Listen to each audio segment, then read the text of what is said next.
Inclusion to me is a belief system in which we should welcome all students of different learning abilities to succeed in one classroom without subjecting them to be seen as lesser than. I personally believe that all students learn in different ways and we should give them support where they need it.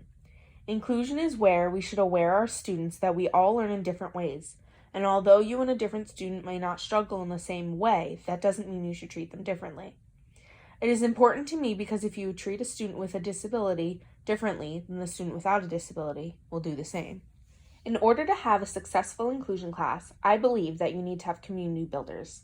The more the students get to know one another and spend personal one-on-one time, the more likely they are to build strong relationships.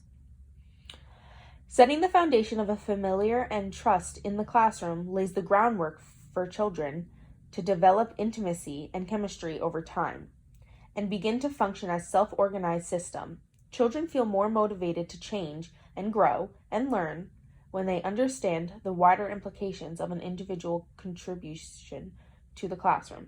This is by Kane, published in 2016 on page 1. When the students with disabilities feel like they're contributing something to the classroom and they're more engaged with their work. Building relationships is key, not only for the student with a disability, but also for the student without a disability.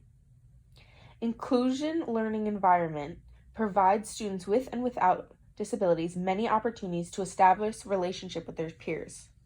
Such relationships form the beginning of friendships that are a source of fun and enjoyment and are an essential source of emotional support during challenging times. When considering what contributes most to one's quality of life, friends often appears towards the top of the list. Therefore, the opportunity to connect with a diverse group of peers is an important outcome of inclusion for all students.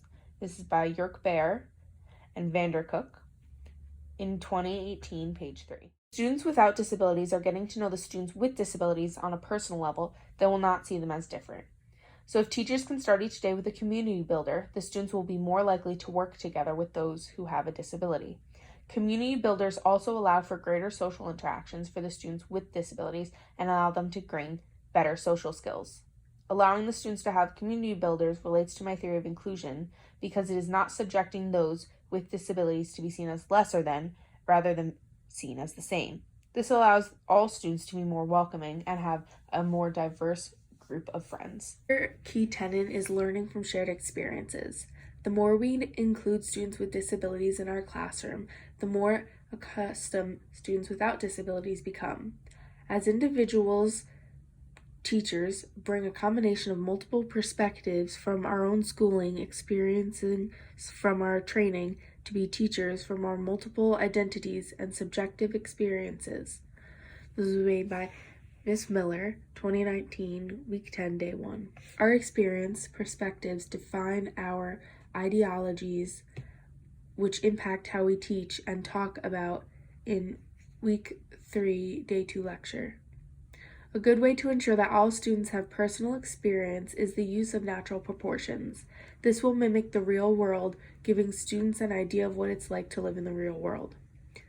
Natural proportions. 11% of the school-aged children have an identified disability, so 11% of students in each classroom should have an identified disability.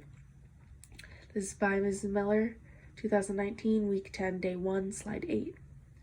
So if a natural proportion is a specific number, we should try to mimic that number in our classroom, or at least keep it as close as possible. The more exposure we have, especially at a young age, the more open we are to involving those who are not like us and allowing us to learn and expand our knowledge about others. The last key concept I believe is important is language. Not only how you talk about the student with a disability, but also how you talk to and with the student. When talking about students with disabilities, you should always try to use person first unless they ask you otherwise. People first language puts the person before the disability and describes what a person has, not who a person is. This is by Snow, published in 2009 on page 1. When we talk about a student, if we are using person first, we are talking about the student in a positive way and not letting the disability define their abilities. Yes, some may say that saying a person with autism suggests that autism is something bad, so that doesn't even consists with being a person. Sinclair, published in 2013, page 1. Personally, I believe that a disability is not a bad thing, but not everybody believes this, so I would start with person first. First, language, and if the person would prefer to be referred to with their disability first, then please do so and respect them. Since students learn by their teachers' actions, if we are talking to and with our students in a way that looks down upon them, the non-disabled students will do the same. We must talk to each other the same. An example of this is how we speak, such as our tone of voice and the speed.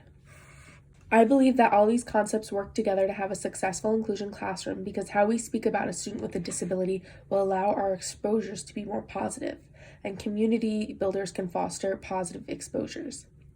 All three concepts allow schools to welcome all students of different learning abilities and succeed without subjecting them to be seen as lesser than, and having the opportunity to build positive relationships.